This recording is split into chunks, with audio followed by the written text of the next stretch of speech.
Les gouvernements ont la vie courte en Italie. La démission du premier ministre Matteo Renzi, après l'échec du référendum sur les changements constitutionnels qu'il voulait bien voir adoptés, a ainsi mis fin au 63e gouvernement italien en 70 ans. C'est presque un gouvernement par année.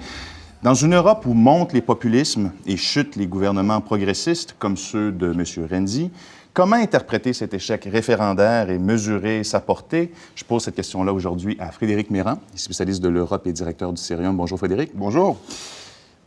Le référendum portait sur la modification et même la simplification du système politique italien.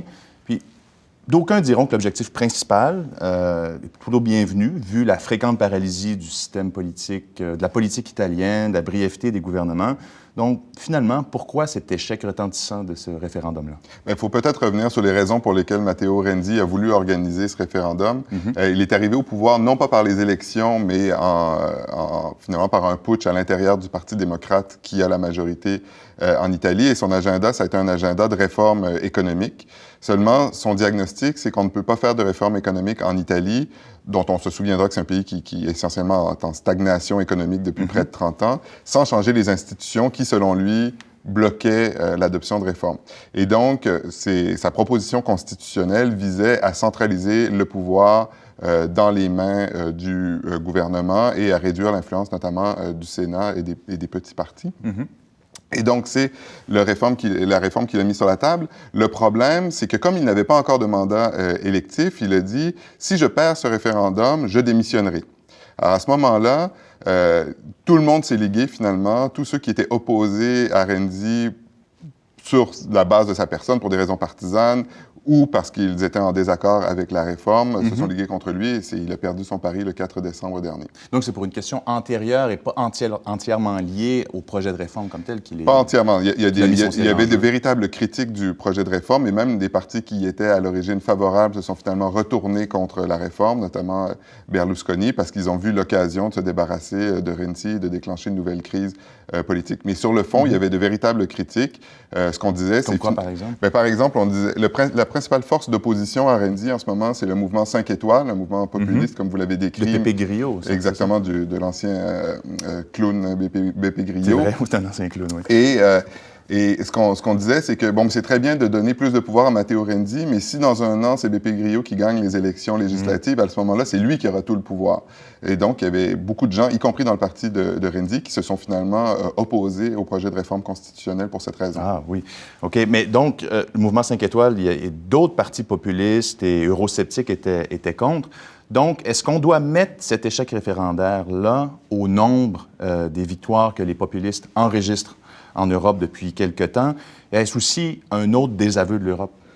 Indirectement, peut-être. L'Europe n'a pas joué un rôle très important dans cette campagne. Qui portait essentiellement sur les institutions italiennes.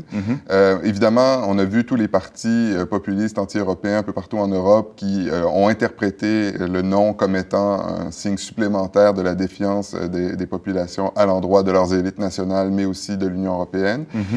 C'est vrai aussi que le mouvement 5 étoiles qui a été en pointe dans l'opposition à Matteo Renzi, est un parti qui n'est pas anti-européen, mais anti-euro. Donc, eux disent que s'ils gagnent les élections, dans quelques mois maintenant, semble-t-il, ils organiseront un référendum sur la sortie de l'euro. Mais ce n'est pas un parti d'extrême droite comme le Front National, par exemple. C'est un parti qui est plutôt écologiste et de gauche, donc c'est un populisme qui est très différent de ce qu'on peut retrouver en France ou aux Pays-Bas. Allons un peu plus loin, là, parce que ça semble être une bête un peu spéciale, là. Donc, populiste, mais pas anti-européen, mais anti-euro, donc sur le plan financier, il y a un problème avec l'Europe, mais par ailleurs écologiste, il n'y a pas de comparatif de ça. Non, il n'y a pas vraiment de comparatif au mouvement 5 étoiles. Par exemple, ils ont une position plutôt favorable au bon traitement des réfugiés, ce qui est très différent de la position du Front National. Bien sûr. Ils sont pour une autre Europe, donc une Europe qui ne serait pas celle de l'austérité, mais une Europe plutôt de gauche. Ils sont pour une espèce de démocratie radicale.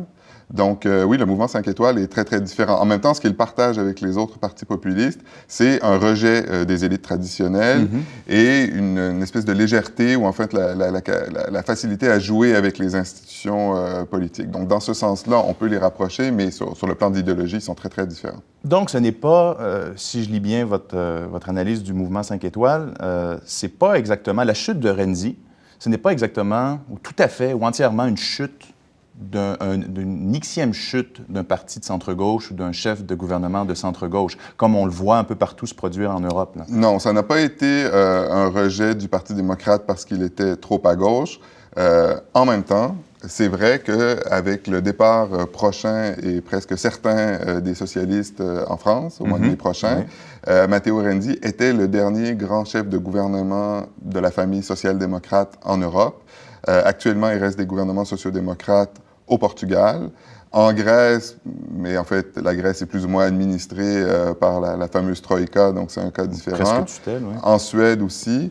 Mais sinon, ce qu'on observe presque partout, c'est que les perspectives électorales de la social-démocratie sont très, très mauvaises et il n'y a plus actuellement en Europe de leaders social-démocrates capables, disons, de faire pendant à Angela Merkel ou au Royaume-Uni à Theresa May.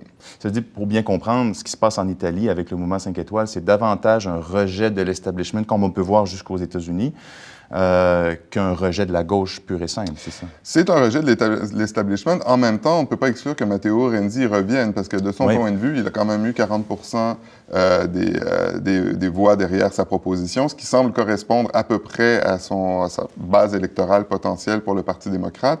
Donc, c'est sûr que pour les démocrates italiens, donc les sociodémocrates, on dirait ailleurs, il y a encore de véritables chances qu'ils puissent gagner les prochaines élections. Pourquoi? Parce que la droite traditionnelle représentée par Berlusconi va très, très mal. Alors, il y a une droite extrême, la Ligue du Nord, qui continue à faire son petit bonhomme de chemin. Qui est là depuis longtemps, quand même. Qui est là depuis longtemps et qui devrait continuer à connaître certains succès, mais pas suffisants pour prendre le pouvoir. Et le mouvement 5 étoiles ne va pas si bien que ça non plus. Donc, ils ont un discours qui intéresse beaucoup les gens.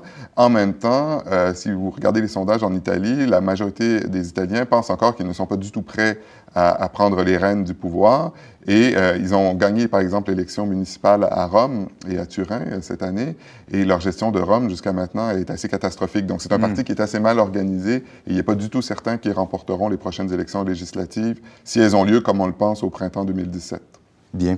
Un autre pays à suivre où il y a des turbulences, on pourrait dire, ou de l'instabilité en Europe. Frédéric Mérand, merci beaucoup. Au revoir.